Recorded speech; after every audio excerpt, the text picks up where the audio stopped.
Yo tengo 66 años y nací en Moreno. Y cuando era adolescente y joven, más chico, teníamos orgullo por Paso del Rey. Y teníamos una laguna, además. La laguna daba al río y nos bañábamos ahí. Nos escapábamos de nuestras casas a la tarde y nos bañábamos. Había un campo de ciruelas. Había muchas plantas de ciruelas en esa laguna, que ahora hay un barrio que es en la calle Luther King y de Astugue. Entonces, donde está el supermercado, que los de Paso del Rey lo deben ver, enfrente del barrio del Hogar Obrero, eso era una laguna y estaba lleno de plantas de ciruelas. Pero a 3 cuadras teníamos el río Reconquista, que en el año 66 se inundó. Y en mi casa llegó 1,5 metros de agua. Y ahí construyeron esta represa, el arroyero, y nunca más se inundó. Pero todavía en ese tiempo había botes y venía gente de Capital a bañarse al río.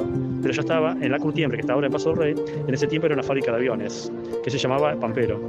Y también teníamos orgullo por eso. Pero después vino la Curtiembre, y la Curtiembre en esa época empezó a contaminar el río, no la única, porque venía de Luján, desde Luján, en la cuenca del río, el arroyo del Durazno y todos esos lugares, todas las empresas que había contaminaban. Sumale a eso los camiones, los tanques atmosféricos, que tiraban hasta ahora, inclusive siguen tirando los residuos cloacales que sacan de las casas. Ahora hay cloacas, pero antes había pozos ciegos, pozos negros, como lo llamaban.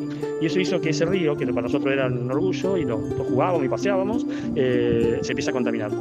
Y ya había olores y ya no se podía transitar. Sacaron la laguna, se fueron los artistas, se empezaron a cerrar los negocios porque se convirtió en una ciudad dormitorio. La gente de Paso del Rey, que iba a trabajar a la capital federal, en vez de comprar en Paso del Rey, compraba en capital y volvía a la noche con sus compras que eran más baratas. Entonces empezaron a cerrar los negocios, se empezó a poner sucio, se empezó a poner feo, se empezaron a romper las calles. El Paso del Rey, que era en esa época, nada que ver con lo que es inclusive ahora, que están intentando arreglarlo. El río, empezamos con la contaminación.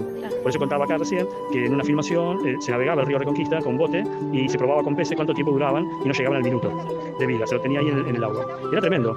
Hay una película que se habría que buscarla de Luis Brunati, que la dirigió él, que cuenta toda esta historia.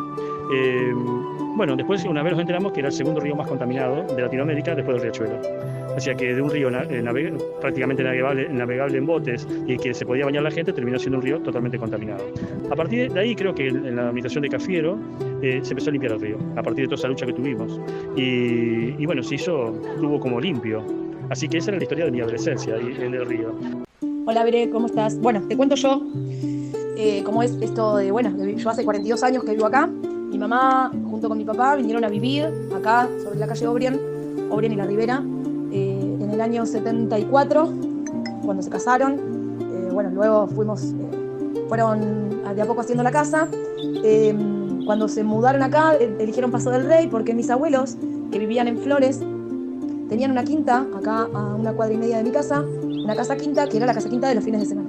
En ese momento Paso del Rey era considerado como un lugar para descansar, porque todas las casas que había acá eran casas quintas. De hecho, todavía hay casas quintas que no fueron vendidas, muchas fueron vendidas y loteadas, todavía hay muchas casas quintas. En ese momento, el río Reconquista, mis abuelos compraron acá, porque en el río Reconquista todavía no estaban las fábricas, ¿sí? No se llamaba río Reconquista, se llamaba Río de las Conchas. En ese momento, el río no estaba contaminado, como está el día de hoy. En el río no tenía esa bajada que tiene el día de hoy, sino que en ese momento había mesas y bancos donde la gente podía venir, bañarse en el río, pasar el día en el río, porque la profundidad siempre de este río, esta parte del brazo del río Reconquista, era muy playita. Entonces todos elegían comprar o venir acá a Paso del Rey para poder meterse al río. Luego, con el tiempo, empezaron a llegar las fábricas como Mazalín Particulares, La Curtiembre y otras fábricas más. Sufrimos de 3 inundaciones grandes. La última fue en 1982. Mi mamá estaba embarazada de mí y el río se desbordaba al punto de que mi casa estaba hasta la mitad de la pared, o sea, a 1,5 metros más o menos de altura llegó a desbordarse el río. Esa era una problemática que antiguamente teníamos los que vivíamos acá. Después se fue poblando, ¿no? Tanto lo que es la ribera del río como todas las demás zonas.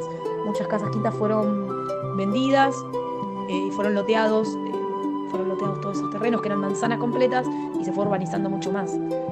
Luego hubo un trabajo muy grande que fue la limpieza del río Reconquista y se zanjeó, así se dice, se zanjeó el río para que no desborde más.